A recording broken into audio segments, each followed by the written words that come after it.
नाराजी वगैरे काय ना, जो नेतृत्व करत असतो त्याला सगळ्यांना घेऊन काम करायला लागतंय, त्यांना सगळ्यांचे मन विचार ऐकायला लागतात। पण आमदार व्हायचं म्हणजे फेसबुकवरती जाऊन रील्स काढून आमदार होता येत नाही, तर लोकांच्या हृदयात जायला पाहिजे, लोकांचे प्रश्न करायला पाहिजेत। आणि नाराजी वगैरे काय ना, शेतकरी कामगार पक्ष हा प्रामाणिक कार्यकर्त्यांचा आणि प्रवाहाच्या विरुद्ध जाणारा पक्ष आहे।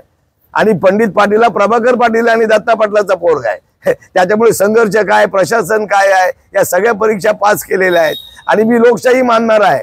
आमदार काय कोणी नियुक्त पत्र देऊन आमदार होणार नाही, हे लीज काढून आमदार होणार नाही। सर्वसामान्य जनतेचा, रायगड जिल्ह्याचं राजकारण हे पंडित पाटील याचा आवाज नाव घेतल्याशिवाय होत नाही। विरोधकांना जरी शिव्या द्यायच्या असतील तर पहिला श्री पंडित शेठ पासून असते, कारण रायगड जिल्ह्याच्या राजकारणामध्ये मी बराच वेळ काम केलंय। जयंत पाटलांच्या बद्दल कोणाच्या मनात दुवा नाही, कोणाच्या मनात नाराजी नाही। दुर्दैवाने आम्ही आघाडी केल्या, त्या आघाडीमध्ये आम्हाला यश आलं नाही, म्हणून काही लोकांच्या भावना असतील, विरोधक ते सांगतात की यांच्या भानगडी होऊन दे। मी पुन्हा एकदा सांगतो, रायगड जिल्ह्यातील संपूर्ण शेतकरी कामगार पक्ष हा काय कुटुंबाच्या मालकीचा नाही, हा सर्वसामान्य कार्यकर्त्यांचा मालकीचा आहे। आणि कार्यकर्ते ठरवतील, कारण हा शेतकरी कामगार पक्ष हा डाव्या विचारसरणीचा आहे। डाव्या विचारसरणीचा हे काय फॅसिस्ट शिवसेना पक्ष नाही की एक माणूस निर्णय घेणार, तर सगळे कार्यकर्ते निर्णय घेतील। आता भविष्यात दिसेलच काय होईल ते। मी मगाशीच क्लिअर केलं की पंडित शेठ हा लोकशाही मानणारा शेका पक्ष आहे। उद्या चित्रलेखा पाटील ते, उद्या सवाई पाटील इच्छुक आहे, पप्पू शेठ इच्छुक आहे, चित्रा पाटील इच्छुक आहे। लोकशाही चालणारा पक्ष आहे, केवळ शेका पक्षाला टार्गेट नका करू, सगळ्या पक्षांमध्ये हे आहे। आता छोटन शेठ आघाडीचा उमेदवार आहे, त्याला प्रश्न विचारा, तो इच्छुक आहे, महेंद्र दबी इच्छुक आहे, सुरेंद्र म्हात्रे इच्छुक आहे। लोकशाहीमध्ये या प्रक्रिया होतच असतात।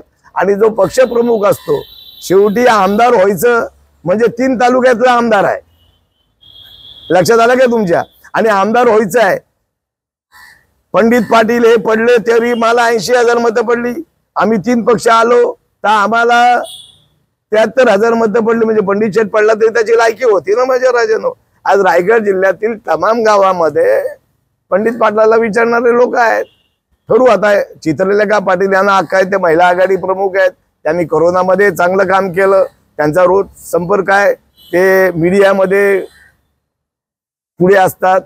ते सगळ्या आम्ही काय मीडिया कारण आम्ही जुने कार्यकर्ते आहोत, आमची मीडिया म्हणजे सर्वसामान्य जनतेचा विश्वास।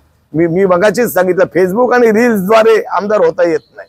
आणि प्रत्येक कार्यकर्त्याला आमदारकीचं तिकीट मागायचा अधिकार आहे। शेतकरी कामगार पक्ष पुरोगामी आणि डाव्या विचारसरणीचा पक्ष आहे। पक्ष नेतृत्वाने कार्यकर्त्यांना विचारून निर्णय घ्यायचा आहे। आज आम्हाला 40,000चा मार आहे या मतदारसंघामध्ये, 40,000चा मात करून आपल्याला निवडून यायचं आहे। काही विजय काय सोपा नाही, पक्षाने तिकीट दिलं म्हणजे आमदार झाला अशातला भाग नाही।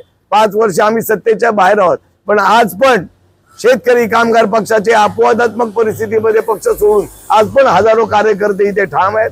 तुम्हाला निकाल दिसेल, या मतदारसंघामध्ये शेतकरी कामगार पक्षाचाच आमदार होईल अशी आमची प्रयत्न आहे।